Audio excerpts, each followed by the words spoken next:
Sir आता जे सोलापुरात नाईट लँडिंगला घेऊन 106 एकरवरती अतिक्रमणासंदर्भात जे वाद चालू आहे नेमकं त्याबाबत कोणत्या आधारावर हे प्रशासन म्हणत आहे की 106 एकरवर अतिक्रमण झालेलं आहे, त्याबाबत आपल्याला काय माहिती किंवा तसं काय आपल्याकडे ठोस पुरावे आहेत का, त्याबाबत आपलं काय नेमकं म्हणणं आहे? सर्वप्रथम यूट्यूब चॅनलच्या समस्त पत्रकारांचं मी मनापासून आभारी आहे. त्यांना मी धन्यवाद देतो की तिने आपण जनतेच्या प्रश्नामध्ये लक्ष घातलात आणि जनतेच्या प्रश्नासाठी लढतायत ही आमच्यासाठी फार मोठी गोष्ट आहे.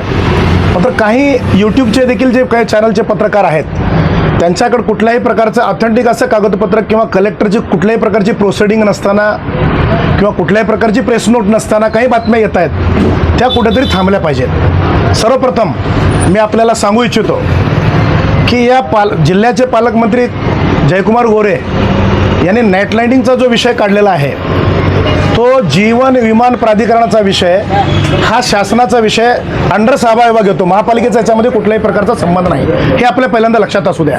दुसरी गोष्ट, 106 एकर 165 एकरचा जो तुमचा प्रस्तावित व्यवहार आहे, गट नंबर 71-1, गट नंबर 71-2, गट नंबर 72, गट नंबर 64, गट नंबर कोमट्याचा 20 आणि 21 या पाचही गटाचा मिळून 165 ते 107 एकर 6 एकरचा तो प्रस्ताव आहे. त्या प्रकाराशी नई जिंदगीमधल्या सिद्धेश्वर 1, 2, 3, 4, 5, सहारा, साहिल, काजल, आंबेडकर नगर किंवा शिवगंगा 1 ते 2 ते 5, भीमाशंकर असेल, सत्यसाई असेल, सिद्धेश्वर गांधीनगर असेल, या नगराचा काडी एवढा संबंध नाही, कालही नव्हता, आजही नाही. आता 53 एकरचा जो सध्या विषय आहे त्या 53 एकरच्या विषयामध्ये आता मी जीवन प्राधिकरणाकडे अधिकृत माहिती आणलेली आहे ही आपल्यासमोर सांगतोय. 53 एकरचा जो विषय आहे याच्यामध्ये 71-1 गटामध्ये नागनाथ मिरगे नावाचा एक शेतकरी आहे. 5 हेक्टर 56 आर त्याची जमीन आहे. महादेव पटेल त्याची 1 हेक्टर 21 आर आहे. शंकर पाटील 1 हेक्टर 21 आर आहे. प्रफुल्ल शिंदे 1 हेक्टर 21 आर आहे. महादेवी कल्लूरकर 1 हेक्टर 21 आर आहे. अनंत बुराळे 1 हेक्टर 21 आर आहे. त्याच्यामध्ये गौराबाई बाडीचाडी याचाही 1 हेक्टर 21 आर 72-2 मध्ये आहे. आणि त्याच्यामध्ये दिनेश भोसले 5 हेक्टर 21 आर आहे. महानंदा कल्लूरकर त्याचंही 1 हेक्टर आहे. आणि मोहम्मद पटेल याचंही 1 हेक्टर 21 आर असं 53 एकर जमीन ही हिमांतळच्या पाठीमागं पट्ट्यामध्ये आहे. ती प्रस्तावित जमीन सध्या त्याच्यावरचे जे अतिक्रमणचा विषय सध्या प्रांतामध्ये कलेक्टर ऑफिसमध्ये आणि जिल्हा न्यायालयामध्ये चालू आहे आणि त्याच्यावरच तो स्टे आहे. आणि 20 आणि 21 गट जो आहे तो विमानतळच्या दक्षिणेकडचा गट जिथं आज चिमणी म्हणजे साखर कारखान्याचा जो बेल्ट आहे त्याच्या समोरचा बेल्ट ज्याच्यामध्ये शाळा आहे, ज्याच्यामध्ये ती शादीखाना म्हणजे मंगल कार्यालय आहे, तो बेल्ट जो आहे तो कुमट्याचा बेल्ट आहे. आणि आमचा जो गट आहे 53 गट आहे, 53 गटशी आणि त्याच्याशी काही काडी एवढा संबंध नाही.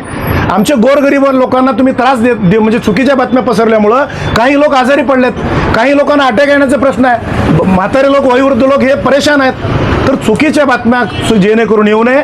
कुठल्याही प्रकारची इंच जागा 53 गटामधली जाणार नाही. जर तसा कसा भविष्यामध्ये जर प्रस्ताव आला तर इथल्या सगळ्या लोकांनी, बाबा मिस्त्री असेल, तौफिक परवेज असेल, मी असेल, इथले सर्वपक्षीय नेते मंडळी असतील, आम्ही सर्वांनी मिळून त्या प्रकारची निश्चितपणे हायकोर्टामध्ये सुप्रीम कोर्टामध्ये जाण्याची तयारी ठेवू. 1 फूट ही जागा इथली जाऊ देणार नाही ही आम्ही शपथ घेऊनच उतरलोय आणि जाण्याचा प्रश्नच येत नाही. सर यावरती राजकीय पुढारी जे आहेत जसे जयकुमार गोरे पालकमंत्री ते आपली राजकीय पोळी भाजण्यासाठी तर अशा गोष्टी बाहेर करत तर नाहीत असं आपल्याला त्याबद्दल काय वाटतं? ठीक आहे, त्यांचा विकासाचा मुद्दा असेल त्या विकासाच्या मुद्द्याला त्यांना बोलत असतील. मात्र गरिबांच्या घरावर तुळशीपत्र ठेवून मुठभर लोकांसाठी जर कोण काय करत असेल तर ते आम्ही सहन करणार नाही. मुठभर लोकांसाठी जर आमच्या गरिबांच्या लोकांवर घरावर तुळशीपत्र फिरत असेल तर ते आम्ही मान्य करणार नाही. आणि आमचा त्यांच्या बातमीशी, त्यांच्या नाईट लँडिंगशी, जीवन विधान करायचे त्या जमिनीशी आमचा काडीवर संबंधच नाही. असं असताना काही लोक ही चुकीच्या बातम्या पसरत आहेत. नई जिंदगी विभागातल्या समस्त लोकांना माझी हात जोडून विनंती आहे, आपली फूटवरही जागा जाणार नाही. कुठल्याही प्रकारच्या चुकीच्या बातम्यावर विश्वास ठेवू नका. आम्ही कालही तुमच्या पाठीशी होतो, आजही तुमच्या पाठीशी आहे, मरेपर्यंत तुमच्या पाठीशी राहू. तुमच्यासाठी आमच्या स्वतःच्या खर्चानं सुप्रीम कोर्टापर्यंत जाण्याची तयारी नुरुद्दीन मुल्ला समाजसेवक म्हणून राहील. कालही होती, आजही आहे. 140 रनवेचा जो भाग आहे लँडिंगसाठी रनवेसाठी 140 फूट असं त्यामध्ये नाही, हे 40 मीटर जो रनवेचा भाग आहे तो वाढीव भाग त्या 53 एकरात ती भिंत तोडून तो अतिक्रमित केलेला भाग ज्यावेळी वेळेला खाली होईल त्यावेळेला तो रनवे त्याकडे त्या भागेला सरकावला जाईल. इकडे सरकवण्याचा प्रश्नच उद्भवत नाही.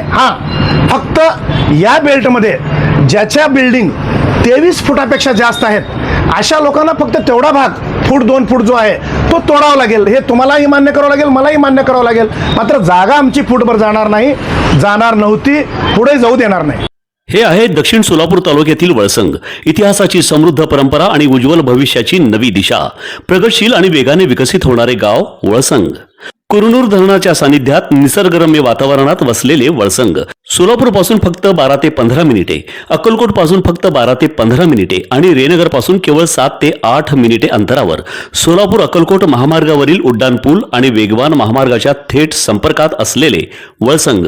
महामार्गावरून थेट वळसंगला सोलापूर अक्कलकोट गुलबर्गा महामार्ग, मोहोळ मंद्रुप वळसंग रिंग रूट, मुंबई पुणे हैदराबाद महामार्ग आणि सुरत चेन्नई ग्रीनफील्ड एक्सप्रेस अशा एकापेक्षा जास्त महामार्गाने वेढलेले गाव म्हणजे आपलं वळसंग.